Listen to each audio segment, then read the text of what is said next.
This one is truly going to be a rambling video because I just have so many things I want to talk about. The main topic that I wrote down is growth through stress. I want to talk about how stress is required, I think, in order to grow. But I'm going to do this through the lens of all the things going on because there's just so much happening right now. So here's where this topic really came from. We were hiring people for our bookstore, and it's these high school girls that are homeschooled. They're friends with our daughter. We know their families. They're great kids. They're hard workers. But for some of them, it's their first job, like their first real job, and definitely their first retail job. And so there are a lot of things to have to learn, like how to open the store, how to count the cash, how to get everything prepped for the store, how to handle customer interactions, especially whenever you can't look in an operating manual or anything like that. Well, you have a customer standing in front of you. How to close the store, how to lock everything up. There's just so much to learn. It's a lot. And for me, with my number one strength and strength finders being harmony, it's really hard for me to ask people to do things that I feel like are going to overwhelm them or going to stress them out or going to cause trouble. And it's not because I don't believe in the person or their ability. It's really more that I don't want to, I guess, unduly burden somebody over what would be considered reasonable. And so my default is to default to not giving someone too much at the risk of overwhelming them, rather than giving them more than I feel like they could handle and just letting them figure it out. Now, I learned from the CPA side that everybody learns differently. Ben, he needs to be drowning. For Ben to learn, like, he likes to be overwhelmed with work. He likes a challenge. He likes to have more than he feels like he can chew, because that's where he knows that he grows. And that rhymed. And he's very honest with me about that, which is cool. And so I feel better about giving him things that I feel like maybe are something he's never dealt with before, or maybe just a little bit out of reach for his experience, because I know that that's the way he learns how to do things and he likes it. But he and I have that relationship that we can talk about those things and we can be very candid with each other, which is cool. So one of the things with the bookstore, with these girls and putting all this on their shoulders and letting them learn from it, it kind of made me realize that you only have growth through stress. So, if you're an exercise person, you know that for your muscles to grow, you have to put them under stress. You actually give them these little micro tears, and then it's through the rest and recovery that they grow back stronger. And I'm kind of realizing it's the same thing with everything. Whenever one of the workers might sleep through their alarm or forget to set an alarm, and so they get to the store just a couple of minutes late and they're super stressed out and they're super nervous about it, I feel for them and I'm empathetic and I feel bad that they're going through that. But at the same time, I'm realizing that they're learning like a really valuable skill. They're learning what it feels like to be late for work. And now they'll be able to put those things into place that keep them from doing that again. And I'd much rather them learn that with us, with a little small town bookstore, than like a grown-up job, something that actually matters, something that maybe they'd get fired for later. And so the way that I look at it is, I know, especially for this bookstore and these high school girls, this is obviously not their forever careers. Like, they're going to go off to college or do whatever they're going to do, and they're going to get jobs and families. Like, I know that they're not working forever for the bookstore. And so they've come into the bookstore, they're going to work here, and then they're going to leave. And it's our responsibility as employers to make sure that they're leaving with more skills than they came with. Like, I don't think the relationship between an employer and an employee is, well, you're going to do work for me and I'm going to give you money and it's a transaction and that's it. I think as an employer, we have the responsibility to facilitate growth in the people that work with us, like to find out the areas that they're wanting to grow, to find out the areas that they like doing, and giving them the training and the experience to grow in those areas for the time that we have them. Even in the CPA business, Ben, he could very well make this his entire career. He could stay with North CPA forever and then retire, and then that could be his job, and that would be great. That would be wonderful. But there's a very real possibility, and actually a probability, that that's not going to happen. Like, most people don't keep the same job for their entire career anymore. And so maybe Ben decides he wants to go off and do his own thing. Maybe he gets a better job offer doing something else. Maybe he just doesn't want to do this anymore, and that's okay. Like, I'm totally fine with that. I'm not offended by that. But it's still my responsibility to make sure that he is growing as much as possible throughout his time with me, so that whenever he leaves, he has way more skills and experience than he came with. And so if I believe, one, that it's our responsibility as employers and as team leaders or whatever, business owners, to help the people that work with us grow as much as possible. And two, if I believe that growth only comes through stress, then that means we have to create environments where the people who work with us get stressed. Now, obviously, I don't think it has to be an unnecessary stress. I don't like the idea of saying like, we're going to work these long hours because you know what? It's good for them to be stressed out. It's good for them to be tired. I don't like that. I don't believe in that. But I do believe that we shouldn't shy away from inviting difficult and challenging projects and difficult and challenging tasks for our team, knowing that they won't be easy, but also giving the support and the safety net to allow them to really like explore things and give them a chance to fail, because that's ultimately how we learn. You know, it's funny, and I know this is like really a lot of transparency, probably more than I should be giving, but it's something that just came up the other day. We had a situation where we filed some sales tax returns for some clients, and one of them just didn't get filed by the deadline. It was totally our fault. We just had a system that didn't work the way it was supposed to. And so there were some penalties from not filing on time. And so we're paying those penalties, obviously, because it was our fault. Like, we're not going to make the client pay for our mistake. So I was talking to Ben about it, and I said, okay, just go ahead and use this card to pay the penalty portion. It's like a North CPA card linked to my bank account. And he said, well, what if I just pay for my personal bank account instead, because it was my mistake and I should have to pay for that? Which just goes to show like how good of an employee Ben is and how good of a team member Ben is. But I realized, and I told him this, I said, no, I actually think it'll drive home the lesson more for you if you know that that mistake cost the firm money rather than you covering it out of pocket yourself. Does that make sense?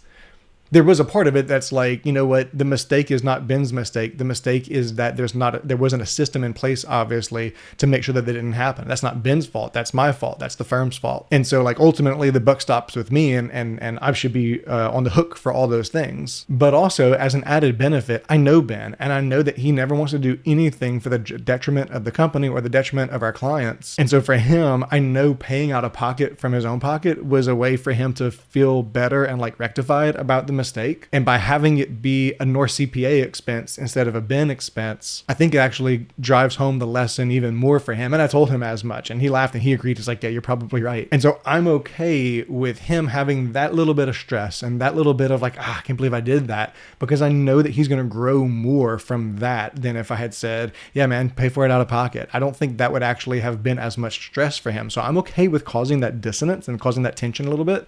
Not unnecessarily, but because it helps drive home the point. Like, we can't miss those kinds of things. There's just so much going on right now, and I keep a database of video ideas, and whenever something comes up in my mind, I'm like, ooh, that would be a good video.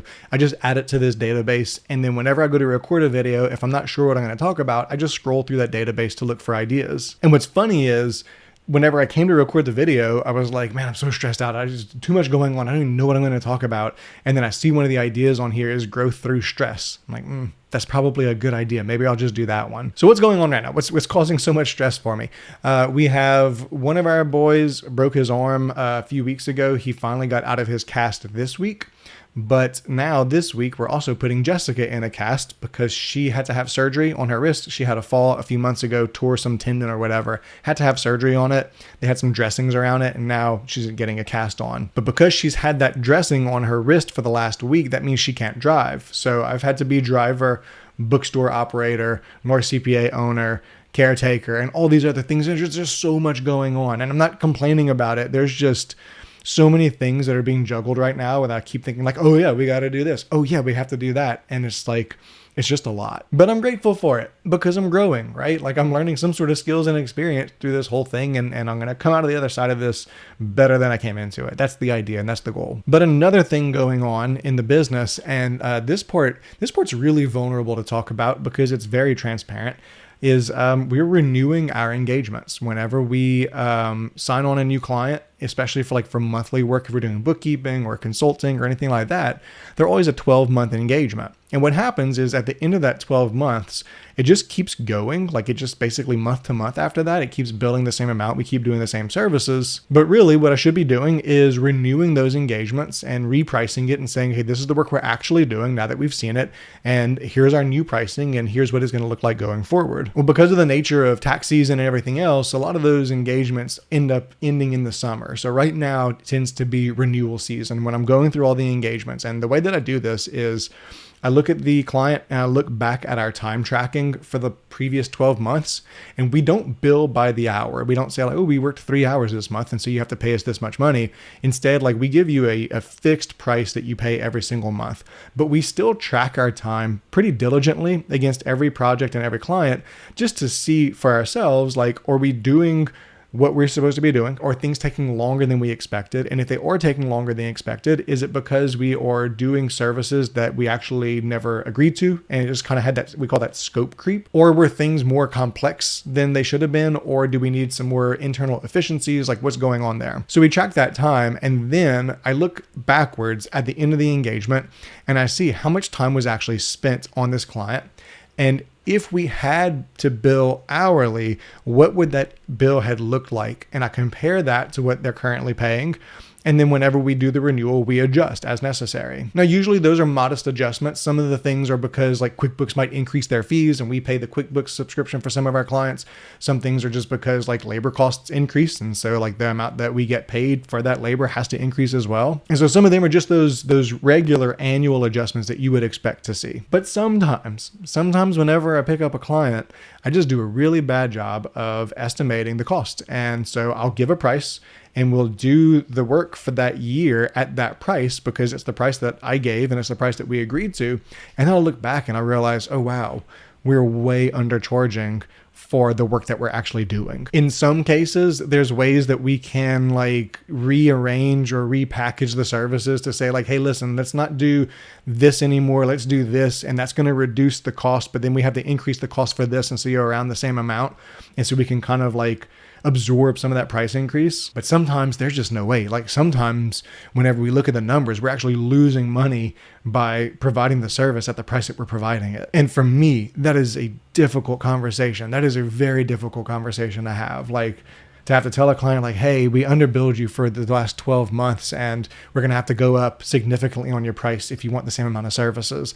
I don't like having those conversations because it feels like bait and switch, right? It feels like I brought you in at a really low price and now I'm jacking the price up and gouging you and you're stuck with me. And that's not at all what we're doing. Like we don't have introductory prices. If anything, I know that in the beginning of engagement, it's not very profitable because there is a learning curve to the client. There is cleanup work to do. And I try as hard as possible for the amount that we charge monthly to be the right amount moving forward and not including that learning curve. Like I don't think that you should pay forever for the learning curve at the beginning of engagement. Like that's our expense, that's our cost. But still, sometimes, I'll review QuickBooks and I'll look at things and we'll price an engagement and I won't realize just how much work went into managing this connection to your POS or to entering in the number of manual checks that I didn't realize you had or whatever the case might be. So I was thinking yesterday, like maybe, because my number one strength is harmony, maybe I shouldn't be the person who is actually reaching out and doing these price increases and creating these proposals and these renewals for clients, because I'm going to tend to be like, well, maybe we're not that undercharging and I can just go up a little bit and maybe we can just change this one thing, or maybe I'm overestimating things, or maybe the time wasn't tracked right, and I start making contentions and then we still end up getting underpaid for the work that we're doing. And so like I end up being my own worst enemy, and then I have these awkward conversations with clients. But I think this is one of those things that I just can't outsource or delegate to somebody else. I don't think it would be right of me to say like, okay, I was the person you spoke to whenever you signed on. I was the person who gave you the price. I was the person who was responsible for everything. But now I'm going to go hide over here behind the curtain and let somebody else go in and have the hard conversation for me. So I'm trying to think of this as a growth opportunity, as a chance to get better, as a chance to gain some skills and to have those tough conversations and just be honest about things. How do you feel about that? How does it make you feel? Like if you're working with a CPA, and like I fully recognize that I'm putting this on the internet and that a lot of the people who are watching this, some of you are clients and some of you are not clients and some of you are thinking about becoming clients. And I fully recognize that by being this transparent and this vulnerable, could be scaring some of you away. I get that. I know that, but I don't know. I feel like I owe it to you to be honest about what's going on. And I think that maybe makes an even better connection. So we try to lead with integrity. We try to be honest whenever we make mistakes and own those mistakes. And one of the things, one of our core values is that we're kind in our company.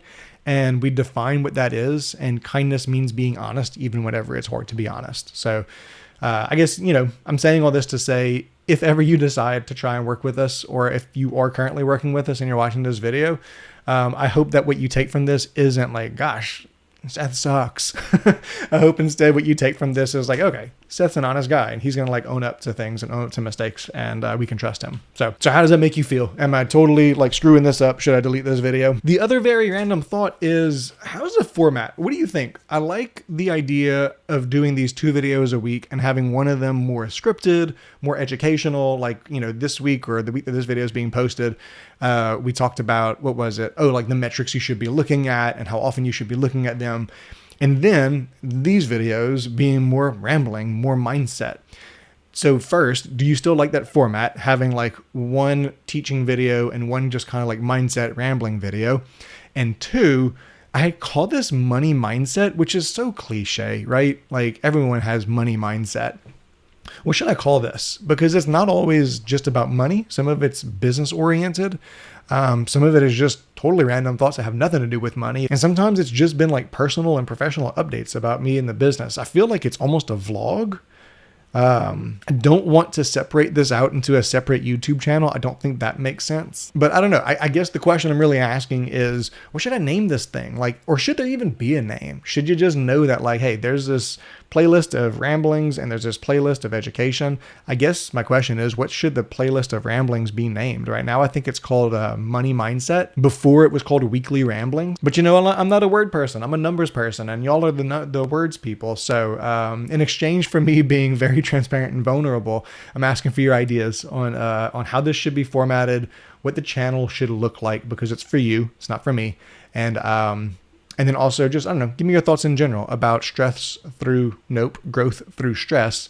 And if I'm on the right track here, and if everything I said about my firm and what we've done and what we're doing totally just turned you off to ever working with me. Hope it didn't. Hope you're having a great week, and I will see you next time.